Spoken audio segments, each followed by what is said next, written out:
जय सिया राम दर्शकों, आप सभी का बहुत बहुत स्वागत है विशेष कार्यक्रम में जिसका नाम है स्वयं को खोजो और मैं हूं आपके साथ उपेंद्र कौर।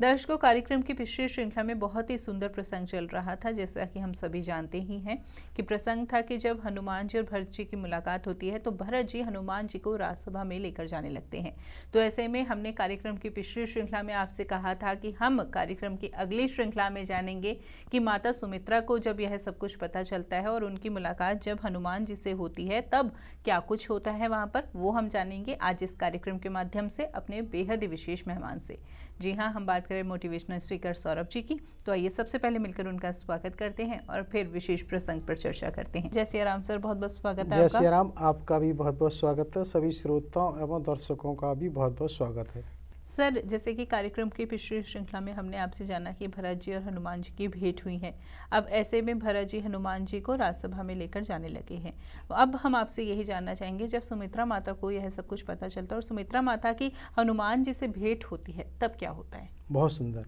जैसा कि हमने पिछले एपिसोड में कहा था, क्योंकि जब हनुमान जी पर्वत को लेके जा रहे होते हैं तो वहाँ भरत जी बाण छोड़ते हैं जिससे वो मूर्ति, वहीं पर भरत जी उनसे निवेदन और आग्रह करते हैं। उनका ये आशय होता है कि सभी को एक तरह से एक बार में सूचित हो जाए, इसीलिए पहली बार उन्होंने उस रथ का उपयोग किया है और वो राज्यसभा पहुँचते हैं। गुरु जी को भी उन्होंने संदेश भेज दिया है, उसका ये आशय है। तो उस राज्यसभा में जाते हैं तो हनुमान जी देखते हैं कोई एक अलौकिक और वैसी राज्यसभा है और वहाँ होना स्वाभाविक है। वहाँ सभी माताएं हैं, आई हुई हैं, कसा तीनों जो एक तरह से वधू हैं, कुल वधू हैं, वो भी वहाँ हैं और वो वहाँ जाते हैं और सबको यथायोग एक तरह से वहीं, क्योंकि समय कम होता है, दंडवत चरण करते हैं। तो क्या होता है, जैसे वो सभी को संक्षिप्त में सीता हरण से लेके अब तक की घटना से अवगत करा देते हैं। जैसे ही वो अवगत कराते हैं तो निश्चित रूप से सबसे पहले जो महासेनापति हैं उनका स्वर गूंजता है कि हमारी साम्राज्य के अपमान का बदला हम जरूर लेंगे। ऐसे कैसे हो गया और हम लंका को समुद्र में डुबा देंगे और ये है और वो एक तरह से शंख को नाद करने के लिए, जैसे कहना चाहिए, शंख को अपने होठों तक ले जाते हैं। क्योंकि जैसी व्यवस्था वहाँ है उस समय शत्रुघ्न एक तरह से वास्तव में उसको देख रहे हैं कार्यभार को, वो तो भरत जी नंदीग्राम में हैं। तो क्या होते हैं, महासेनापति जो शत्रुघ्न की तरफ देखते हैं, क्योंकि शत्रुघ्न को ये पता है कि भरत जी वहाँ उपस्थित हैं तो उन्हें तो कुछ निर्णय लेना ही नहीं है, तो वो भरत जी की तरफ देखते हैं। और भरत जी क्योंकि ये अच्छे से जानते हैं कि जहाँ गुरु वशिष्ठ उपलब्ध हैं, फिर तो क्योंकि सबको पता है कि वास्तव में तो गुरु वशिष्ठ का ही तो है। जब चित्रकूट में भगवान राम ने उनको भेजा था तो यही तो कह के भेजा था कि हमें तुम्हें कुछ करना ही नहीं है, जो कुछ करना है गुरु वशिष्ठ को ही करना है।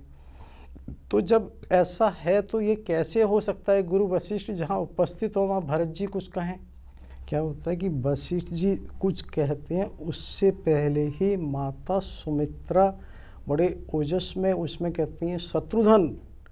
तुम्हें किसकी स्वीकृति की आवश्यकता है? तो जब ये वानर राज पर्वत को ले जा सकते हैं तो तुम्हें तो ले जाने में कोई है ही नहीं,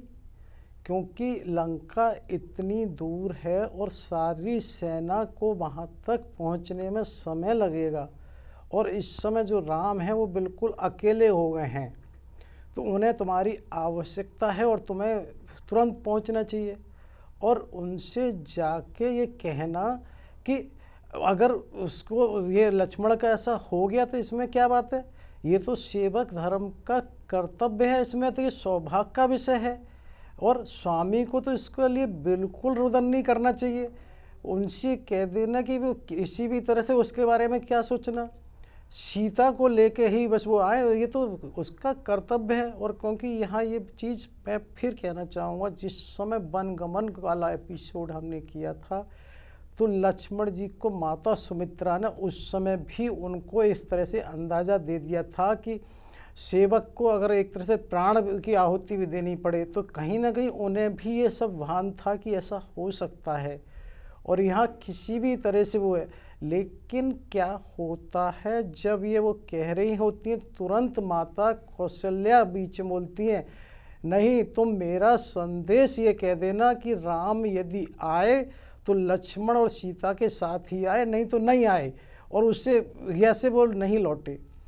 क्या होती है, तो भी माता सुमित्रा फिर ये कहती हैं, नहीं नहीं, तुम ये बिल्कुल नहीं कहोगे, मेरा आदेश है। संभवतः पहली बार कहीं ऐसा मिलेगा कि माता कौशल्या की बात को उन्होंने काटा हो और उन्होंने स्पष्ट शब्दों में कहा है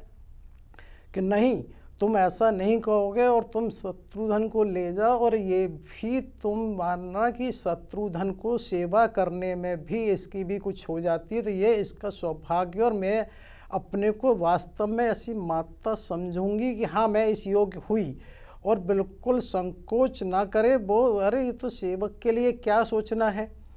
इसमें तो ऐसी कोई बात ही नहीं है।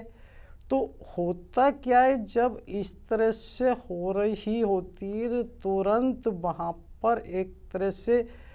उर्मिला माता जैसे कहनी चाहिए, तुरंत वो खड़ी होती हैं और वो कहती हैं, मैं सभी से क्षमा मांगते हुए अपराध कर रही हूँ सभी के बीच में बोलने का।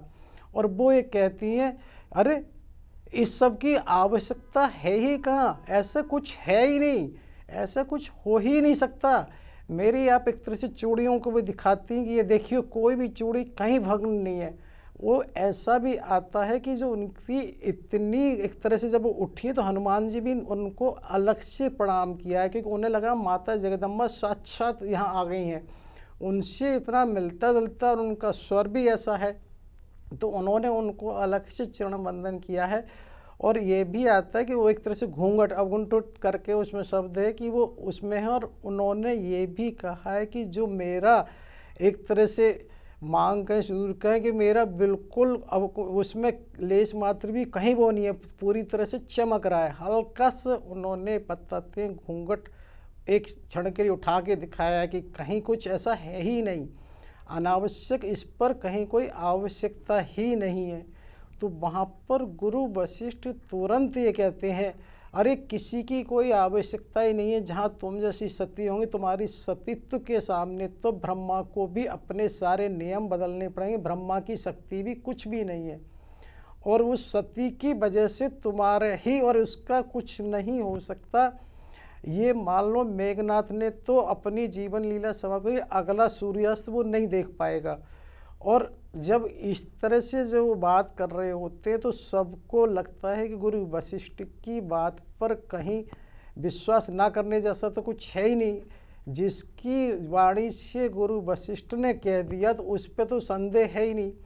क्योंकि सबको लगा कि नहीं अब इसका मतलब मेघनाथ की तो आयु समाप्त हो ही गई, और उन्होंने कहा रावण के भी बहुत लंबा समय नहीं है। तो यहाँ पर वो एक बात ये कहते हैं कि अब इस सब का श्रेय प्रभु राम को ही लेने दो, उन्होंने ही जो किया है अनावश्यक उसमें वो मत करो भाई, क्योंकि अगर वास्तव में उन्हें कुछ करना हो तो क्या वो खबर नहीं भेज सकते, कुछ नहीं, क्योंकि उन्हें लगा अब इससे ज़्यादा आवश्यकता इस बात की है कि हम इस पर ध्यान दें कि उनके लौटने में बहुत कम समय रह गया है, हमें उसकी तैयारी पूरी तरह से करनी चाहिए। तो क्या होता है कि यहाँ पर जब वो इस तरह की बात तैयारी की करते हैं तो ये बात सबको समझ में आ जाती है कि हाँ ये बात ठीक है। तो वहाँ पर उस वशिष्ठ जी के आगे तो किसी को कुछ सोचना ही नहीं था, ये बात हो जाती है। उसी समय हनुमान जी फिर वहाँ सबको यथावत एक तरह से दंडवत प्रणाम करते हैं, क्योंकि समय कम होता है, लेकिन सब माताएं उन्हें विजयी भव और उस तरह से आशीर्वाद देती हैं। वो रथ के द्वारा फिर वहाँ पर आते हैं जहाँ वो नंदीग्राम के पास उनका पर्वत था, उस पर्वत को लेकर एक तरह से वो चलने की कोशिश करते हैं। तो वहाँ पर भरत जी ये कहते हैं कि मैं अपने बाण से तुम्हें शीघ्र पहुँचा दूँ। तो एक बार उनके मन में ये संदेह सा भी हुआ कि कहीं ऐसा तो नहीं, ऐसे कैसे हो सकता है, ये ऐसे कह रहे हैं। तब उन्हें एकदम ध्यान आया कि नहीं, सब कुछ संभव है कि जहाँ हमारे प्रभु के केवल एक बाण के संघान करने से ही सारे समुद्र में एक तरह से वो उथल पुथल और वो हो गई थी अग्नि प्रवाहित, तो ये अनुज हैं, इनसे भी कुछ हो सकता है। तो तुरंत उनके बात मन में ये आ जाती है और वो कहते नहीं इसकी कोई बात नहीं है, और वो उसको लेके एक तरह से तुरंत जय श्री राम बोल के वहाँ से चलने की बात रखते हैं और वो वहाँ से फिर चलते हैं। इधर क्या हो रहा होता है कि जो वानरों के बीच में जैसे ही बताया था कि सभी लोग एक तरह से वहाँ पर बेहोश और वो हैं वो राम जी को चलते और राम जी वहाँ विलाप कर रहे होते हैं बराबर। उनके मन में यही होता है कि ऐसे कैसे हो, मैं अब क्या करूँगा तेरे बिना, क्या माता सुमित्रा को जवाब दूंगा, क्या उर्मिला को कहूँगा और तुम्हारे उसमें उर्मिला सती हो जाएगी और मैं कैसे ऐसे हो सकता है कि उसको ऐसा देखूँगा, मुझे भी जीने का कोई अधिकार नहीं, मैं भी ऐसा नहीं करूँगा। क्योंकि यहाँ बराबर प्रभु नर लीला कर रहे हैं। तो ये बार बार हमने कहा था कि पंचवटी के बाद जहाँ जहाँ उनको लगा सब नर लीला उन्होंने की है, अन्यथा तो सब चीज़ें सभी को मालूम और आगे भी करेंगे कि सब उन्हीं की लीला का तो हिस्सा है। कि कोई भी जैसे खेल होता है तो दो पक्ष आवश्यक हैं, उसी तरह से यहाँ भी उन्होंने एक तरह से ये किया हुआ है। क्योंकि ये रावणोपदेश जब आएगा तो वहाँ भी स्पष्ट हो जाएगा कि रावण ने भी सब कुछ जानकर वो किया। और अब देखिए ना, विभीषण हो, कुंभकर्ण हो,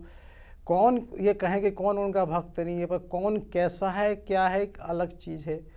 तो यहाँ जब वो विलाप कर रहे होते हैं तो वो बार बार विभीषण से बीच बीच में पूछते हैं अभी अच्छा कितना रात्रि हो गई है, कैसे क्या है। तो जब भी वहाँ आए गए प्रभु हनुमान, वहाँ जय श्री राम एक तरह से वो बोलते हैं और वो नीचे आके उतरते हैं। तो सुषेण वैद्य सबसे पहले आते हैं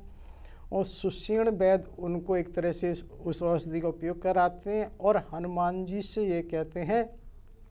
इस पर्वत को चारों तरफ एक तरह से वो कर दो, जहाँ जिसको जैसे वो हो जाएंगे। तो यहाँ ये आता है कि जो संजीवनी है उससे जो मृत प्राय हैं वो जीवित हो गए हैं और जो एक तरह से विशल्य करनी है उससे वो हो गए और वो